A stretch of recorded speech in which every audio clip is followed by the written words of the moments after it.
Sebelumnya terima kasih kami ucapkan kepada KPI Pusat yang telah menerima kedatangan kami pada hari ini. Tujuan utama kami seperti yang kita sampaikan adalah untuk menyampaikan tentang terkait regulasi penyiaran baru yang akan berlaku di Aceh nantinya. Kita namakan juga dengan P3 SPS Aceh atau Pedoman Berlaku Penyiaran dan Standar Program Siaran Aceh. Kami dari sisi pemerintah Aceh sangat mensupport Bapak terhadap usulan regulasi yang dikeluarkan oleh KPI Aceh nantinya untuk menyikapi perkembangan informasi-informasi yang berkembang di Aceh saat ini. Kenapa bisa kita take down? Ternyata kewenangan Diskominfo Aceh ini atau Diskominfo Aceh ini terbatas. Ternyata pengawasan itu adanya di komisi. Tidak bisa melakukan apa-apa, paling bisa melakukan adalah mengimbau. Karena jangan sampai KPI juga melampaui kewenangannya sesuai yang ada di aturan.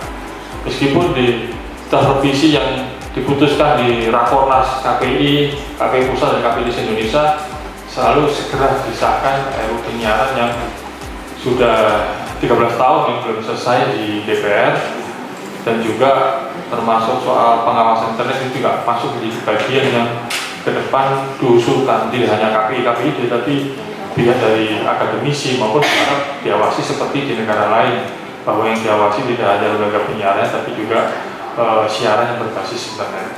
Bahwa proses P3SPS Aceh ini sebenarnya juga sudah diinisiasi sebelum periode ini gitu ya. Tapi memang periode ini begitu progresif gitu untuk bisa menghasilkan P3SPS Aceh. Saya juga menyarankan agar ada harmonisasi dengan pemangku kepentingan lain di sektor penyiaran. Ya, misalnya dengan Kementerian Dalam Negeri, Kumham, ya, bahkan termasuk lembaga penyiaran. Meskipun ini yang mengatur nanti adalah yang diatur adalah lembaga penyiaran lokalnya ya, dan juga penyiaran berbasis internet. Karena berupaya untuk membuat sebuah aturan P3SPS tersendiri gitu. Saya harus sampaikan di awal, di pertama, kalau bicara tentang aturan itu ada historinya, sosiologisnya gitu ya, bahkan psikologisnya dan kajian yuridisnya harus benar-benar sama gitu dan dipahami oleh semua. Sebab aturan ini kan berdampak tidak hanya kepada mengatur diri sendiri, tetapi mengatur pihak lain, lembaga penyiar, dan nanti kalau ada efek-efek pasti akan bersinggungan dengan pihak lain gitu. Oleh karena itu setiap kami melaksanakan atau membuat aturan, bahasa harmonisasi pasti ada, dan kami itu hampir mengundang 4 kementerian, 7 kementerian begitu. Jadi regulasi ini alat gitu ya, atau tujuan kan gitu. Kalau kemudian ini jadi tujuan, menurut saya itu yang jadi salah kaprah. Regulasi itu adalah alat agar apa? Agar harapannya ini kan penyiaran di Aceh itu bisa aman dan nyaman, hiburannya juga nyaman untuk kemudian dinikmati. Saya kira ini semangat teman-teman luar biasa sekali. Hanya memang kalau payung hukumnya untuk media berbasis internet ini di undang-undang nasional kita apakah sudah ada atau belum, kan begitu pertanyaannya. Karena tadi regulasi itu akan diterapkan ketika memang ada payung hukum yang lebih tinggi begitu ya, kira-kira begitu. Karena kalau misalnya soal penyiaran konvensional sepertinya kita sudah clear dengan undang-undang penyiaran, misalnya dengan P3SPS. Kalau tadi dirasa memang masih perlu ada tambahan untuk P3SPS kita, mungkin juga nanti itu bisa menjadi usulan begitu ya.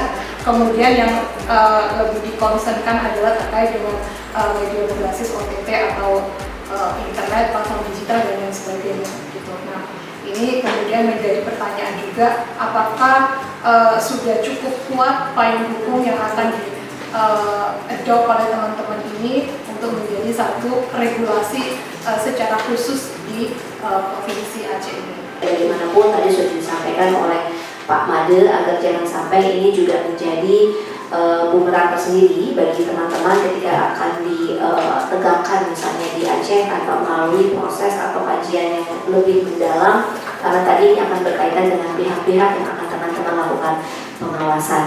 Tentunya harus tetap harmonis dengan undang-undang penyiaran, dan kemudian yang kedua tentunya tidak boleh menciptakan dualisme sistem penyiaran nasional. Nah, memang kalau dalam praktik ketatanegaraan dan juga penyusunan peraturan perundang-undangan, wewenang penyusunan peraturan lembaga ini dilaksanakan oleh di pusat, yaitu KPI pusat itu sendiri. Kemudian pemberlakuan P3SPS ini secara nasional, sehingga tidak ada pemberlakuan P3SPS yang berbeda antar provinsi.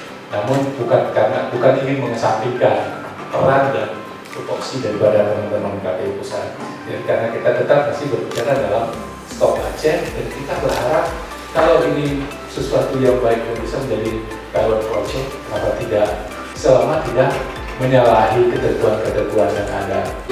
Sebagai penutup dari saya tentang P3SPS ini harapan kami semua. Maka kita berharap bahwa penyiaran ini bagian dari realisasi dari UPA itu yang dimaksud oleh Bapak-Bapak tadi. Mungkin ini saja yang dapat kami sampaikan, lebih dan kurang kami mohon maaf. Bismillah.